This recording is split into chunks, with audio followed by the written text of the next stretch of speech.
Malapit na mag-lunchtime kaya bago pa ko malamang aking tiyan, unahan ko na siya. Chinek ko na nga kung ano bang pwede kong makain or maluto sa ref. Ayun, meron tokwa at dahil na-miss ko mag-tokwa, tara lutuin natin yan. Kung hindi ka mahilig sa tokwa at tatanungin mo kung anong pwedeng substitute, ay marami po pwedeng imitation carb sticks, chicken, pork, beef, at iba pa. Ito kasi mabilis lutuin kaya ito yung gagamitin ko. Make sure to drain and pat dry your tofu para mas ma-absorb niya yung mga marinade and spices na gagamitin mo. Para maiwasan din yung pagtalansik kapag piniprito mo na. Umili kayo ng gulay na gusto nyong ilagay basta pwedeng makain ng hilaw or yung di na kailangan lutuin. In my case, I will use cucumber and carrots. Tatanggalin ko lang yung gitnang part, yung buto at yung malambot na part. Ano bang tawag dyan? Comment down below. Google ko na lang mamaya. O, diba? Pwede naman palang kainin yung cucumber. Gagawa pa ng kung ano. Naisip ko nga nahiwain pa ng mas maninipis yung cucumber. Wala lang para cute. At ganoon din naman yung carrot. Hihiwain ko lang din ng maninipis. Pero gagamit na lang ako ng shredder para may silbi naman siya, diba? By the way, firm tofu pala yung gamit ko, guys. Punes ko lang din yung tofu para ma-effect tayo sa camera, charot. Para ma-drain maigi yung tubig. Pero kung walang camera, siguro hiwain ko na lang yung gagamitin ko. Tapos, ipapat dry ko na lang yan gamit ang kitchen tissue. O diba, mapagpanggap. Pero in fairness, kumatas talaga yung tubig. Sa ibang mga lugar kasi, meron talaga silang tofu presser. Season your tofu well. Ako, gagamit lang ako ng asin at paminta. Pero kung meron kayong mga ibang spices dyan, pwede nyong gamitin. Usually, yung nagamit kong masarap, paprika o kaya naman yung 5 spice. Chinese 5 spice to be exact. Ito optional pero recommended. Ipang-glaze natin mamaya sa tofu after nating i-fry. Pero mabilisan lang to. Pinaghalo-halo ko lang yung soy sauce, vinegar, honey, at maglalagay din ako ng minced garlic. Minced ginger talaga yung binibili ko pero mali yung nadampot ko. Kaya gagamitin natin. Maglalagay din pala ako ng konting sesame oil. Huwag nyo ibubuhos ha. Hinalo ko lang mabuti and set aside. Save it for later.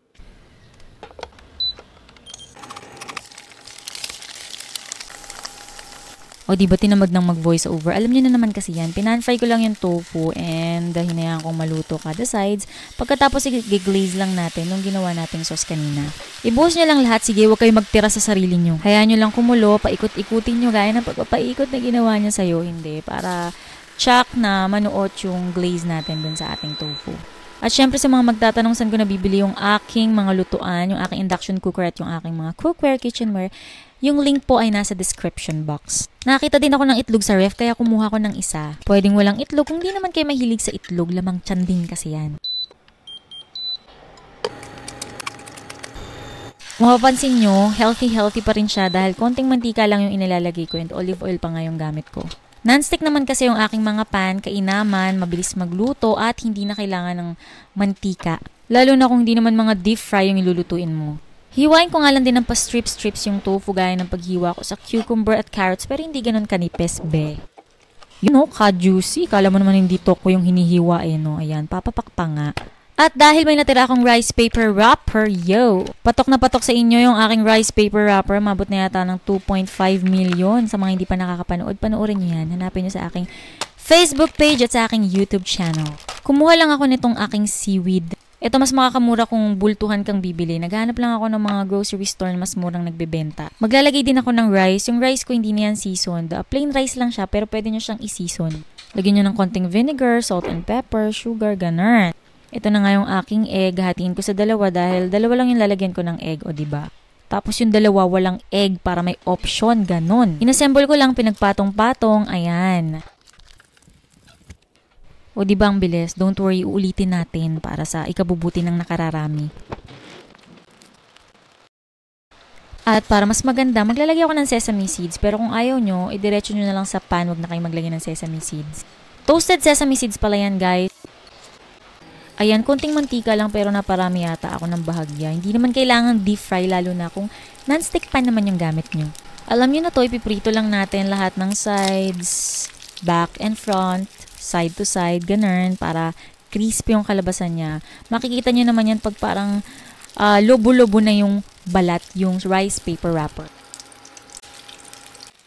At syempre, masasarap yan dito sa aking napakasarap na homemade sesame sauce. Marami nagtatanong kung paano ko ginagawa. Ayan, ilalagay ko dyan sa dulo ng ating video. Merong procedure ko paano gawin. Ito na nga, enjoy na natin ng pagkain. Pwede siyang breakfast, lunch, dinner, snack. Pwede ding pangbaon. Kaya naman i-try nyo na guys and comment down below kung masang inyong experience dito sa ating rice paper sushi rolls. Yon. In a bowl or any container na meron ka dyan, just add your kipay, Japanese mayo, charot lang, QP. Magkakatas lang ako ng lemon, yun yung ginamit ko kanina sa peanut sauce. Sayang naman kung itatapon ko na, diba? Pwede kang gumamit ng calamansi juice or vinegar kung wala kang lemon juice. Then, just season it with salt and pepper pero paunti-unti lang. At para mas mabalansin natin yung lasa, lalagyan natin yan ng honey, pwedeng sugar. At magpatak-patak lang tayo ng konting sesame oil tapos i-mix lang mabuti at again, you can adjust the consistency by adding water. Paunti-unti lang para matansya mo yung lapot at labnaw. Napakasarap nitong mga sauces na to hindi lamang sa dish na gagawin natin ngayon, pati sa mga iba nyo pang ulam, itry nyo.